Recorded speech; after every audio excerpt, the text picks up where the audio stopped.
Today, my greatest hope is for peace. But for the first 16 years of my life, like many other young people from my community, I wanted to sacrifice my life in the name of violent jihad, to become a martyr. I have experienced what it takes to make a young person want to be a jihadist. And I have learned what it takes to prevent radicalization. Since then, I have created a movement for peace, unleashing young people's potential to create flourishing and prosperous communities. We have saved lives of more than 10,000 young people by preventing them from being recruited in militant jihadi groups. Today, I want to share my journey with you. I was born in Sawabi. It's a small village in the northwest of Pakistan, a deeply remote area, traditional and religious. At that time, Pakistan was a perfect incubator for producing militant mindsets. We learned to hate life, believing that this life is short and the real life is afterlife. And the earlier it starts, the luckier we are. And all Muslims will go to heaven. So I felt very lucky being born in a Muslim family. Our village was conservative, and discriminations were deeply rooted in the culture. The birth of boys was cherished, celebrated by firing guns into the air, and by sharing delicious food, while the birth of girls was a matter of shame and sadness. I was 11 when, following local culture, my parents told me I was no longer a kid. I had to wear a scarf. I could no longer play outside.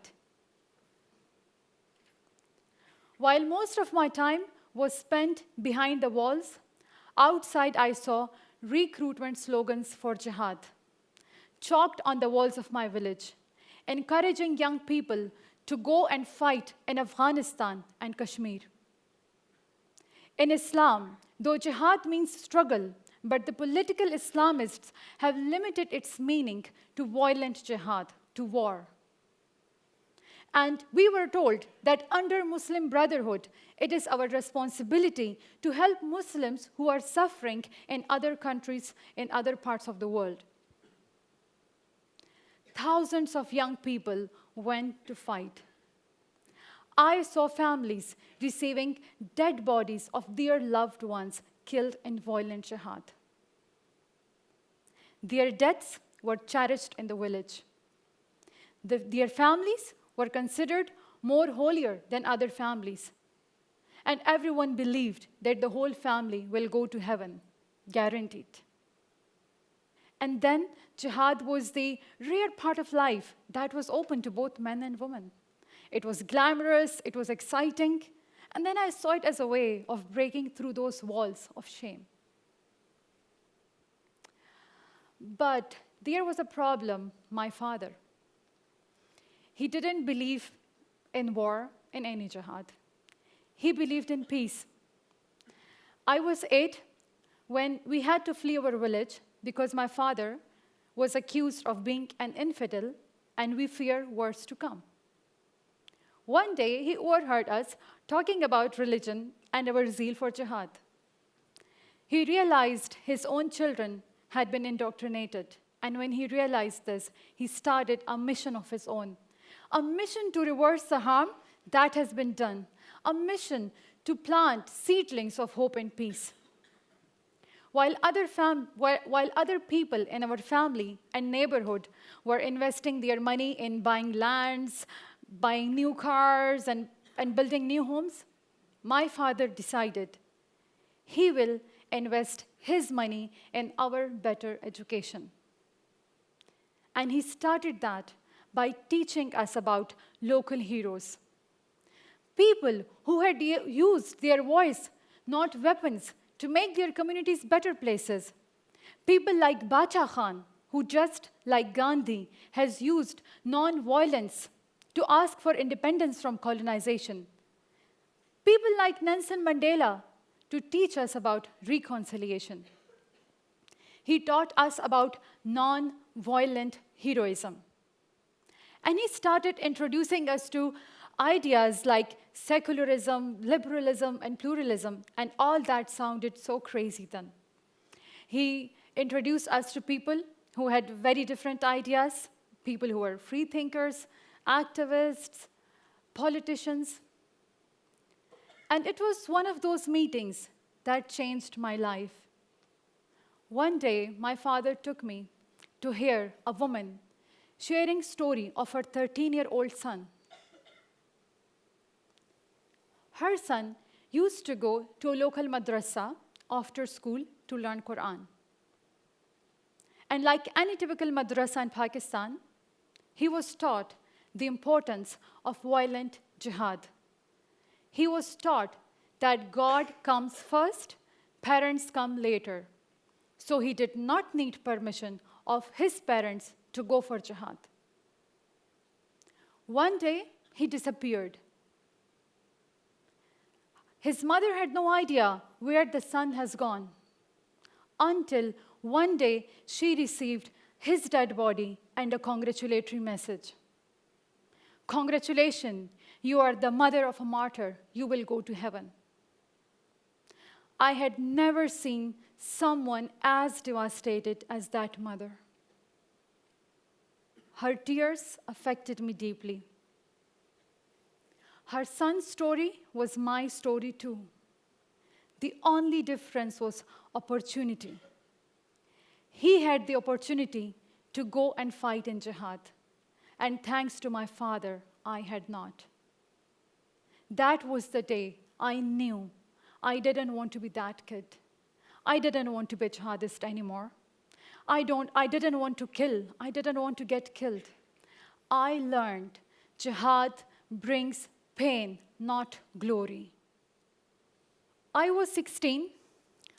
I was transforming from the girl that had the dream to go for jihad to the girl that wanted to prevent it.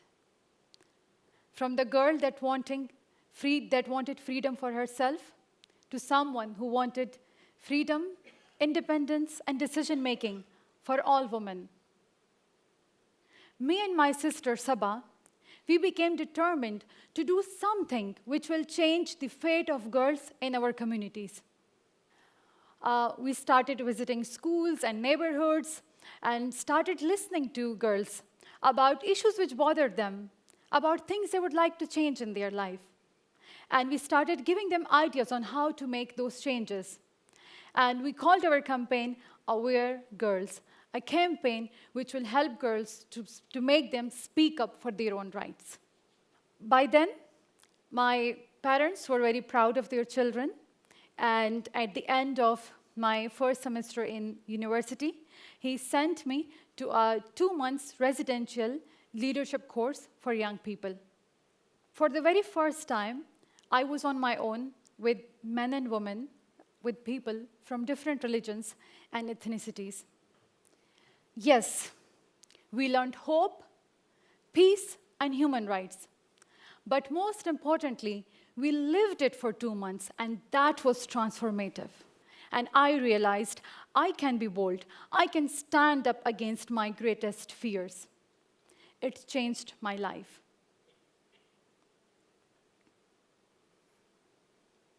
Then, in 2007, security situation in Pakistan started getting worse. Swat Valley was occupied by Taliban, and the news of suicide bomb attacks was common. My city, Peshawar, which was known as City of Flowers, became the city of suicide bomb attacks, most of them done by young people. Seeing young people killing and being killed was heartbreaking for me. I felt so close to them. I felt so close to them. I could relate to them because I had been there. I couldn't close my eyes. It was my calling to counter radicalization, my calling to prevent young people from being recruited in militant organizations, and to give them hope so that they can unleash their potential to build peaceful and prosperous communities. So we formed a youth peace network to stop more young people from being sent to their deaths in the name of religion. While terrorist organizations were recruiting people for terrorist activities, I started recruiting young people for peace building. We started with a group of 30 young people. And drawing on our very own experiences, we identified 5 key factors which pull young people towards militancy and extremism. Let me take you through those 5 elements. Number 1, militants promote one uniform worldview and reject all others as haram, as wrong. We bring young people of different faiths and ethnicities together and give them the opportunity to know each other and to celebrate the beauty of it, to live the beauty of it. Number 2, they cut off young people from their indigenous identities, making them vulnerable. We reconnect them and we help them celebrate their indigenous history and their indigenous culture. Number 3, militants make young people feel worthy and valuable through jihad. We make them feel celebrated too. Once young people start making difference in the lives of other young people in their community, they start realizing they are valuable, they are worthy. Number 4, jihadists offer only one kind of hero, the martyr, and offer only one kind of glory, the glory of war. My mentors taught me non-violent heroism. We support young people to become heroes in their own lives by rebuilding their communities, by saving lives, by bringing prosperity, by bringing peace in their communities. We help them see glory and heroism in goals higher than jihad.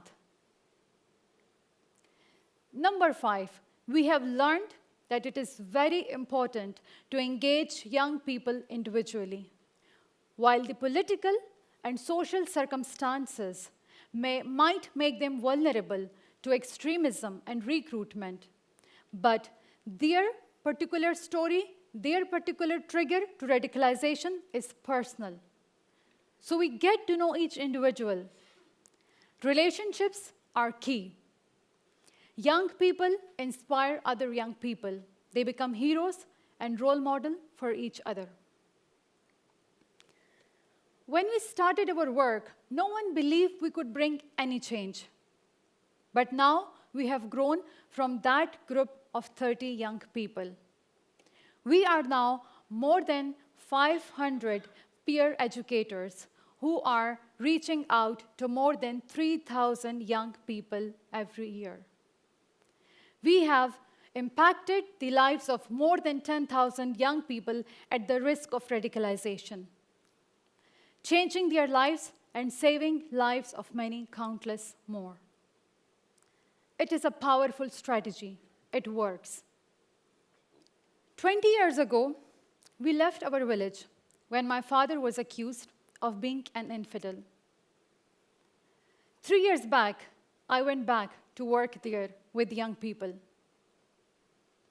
Ahmad, who was 14 years old, came to thank us for saving his life. He used to go to a local madrasa, where one of his teachers inspired him to go for jihad. But then he met one of our peer educators, and he started to ask himself questions. If going to jihad is so important and duty of every Muslim, then why not children of these jihadi teachers and imams go to jihad? He decided not to go.